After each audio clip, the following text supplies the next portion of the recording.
time of the evening is an actor, producer, and writer with over 48 years experience in the entertainment industry and a 29-year member of the Screen Actors Guild. He studied theater at Catawba College and was named Portfolio Magazine's Actor of the Year for 1989. He owns and operates Maverick Productions and the Get a Clue Murder Mystery Dinner Theater and has written and produced over 35 original plays. Please welcome to the stage, Gary Morton. Dr. Gary!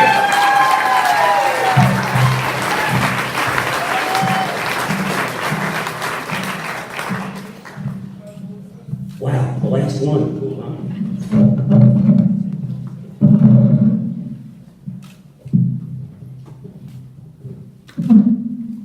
I did a lot of hitchhiking when I was in college. Not because I particularly liked it, but because it was the only way I had to get home. In those years, I put over 6,000 miles on my thumb. That's pretty cool people. One serial killer. But overall, some decent human beings. One particular trip always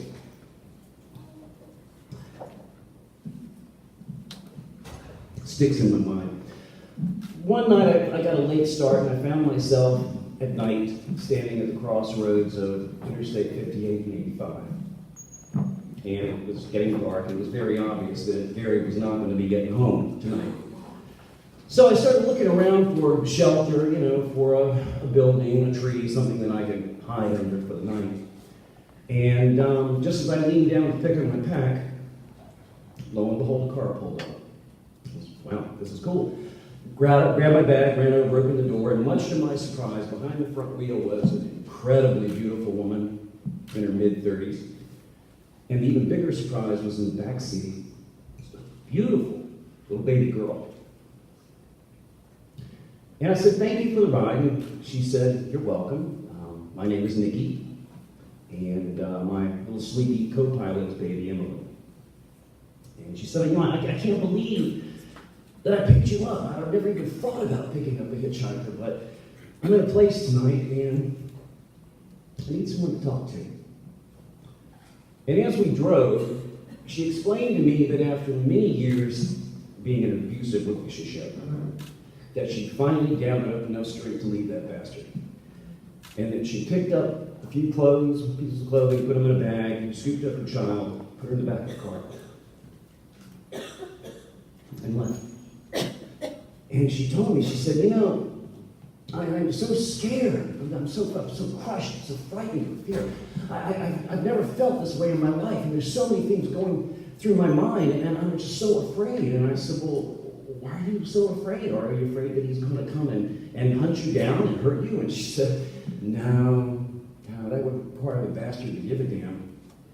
She said, what I'm afraid of is how I'm going to raise this child. I mean, I've never done this before. I don't know anything about raising a kid, and I'm just lost. I'm just lost. And I smiled, and I said, well, I might be able to help you out a little bit there. And she said, how? And I explained to her that my parents had split up when I was very young, and that my father had raised me by himself, and it wasn't easy. And she said, can we talk? And I said, sure. So for the next 100 miles, I opened my heart, my soul, and she asked me so many questions.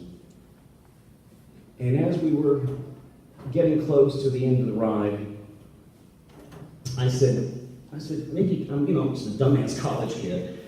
What do I know? But I said, can I give you some advice? And she said, sure. I said, okay. You need to understand something.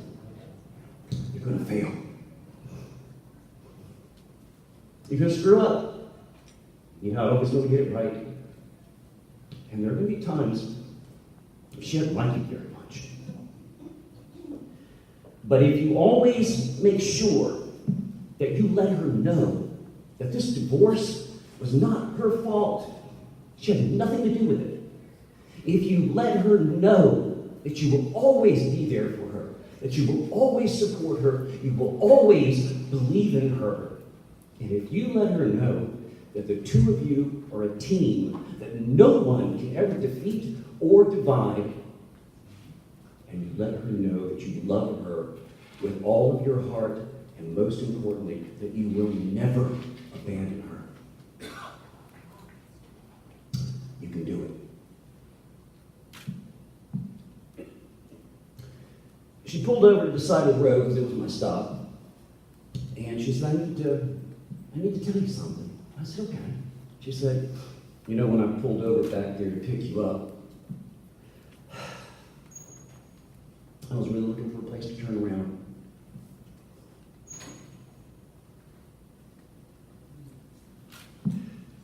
And she told me, she said, you know, from what you've told me and what you've shared with me, I don't have to go back to him. I can do this. I'm going to be all right. And so is baby Emily. She reached over, she kissed me on my head, we hugged, we wished each other a good life. I got out of the car, and I watched her drive off into the night. I believe that we have a responsibility. I believe that we are on this earth to help each other, and to teach each other, and to learn from each other.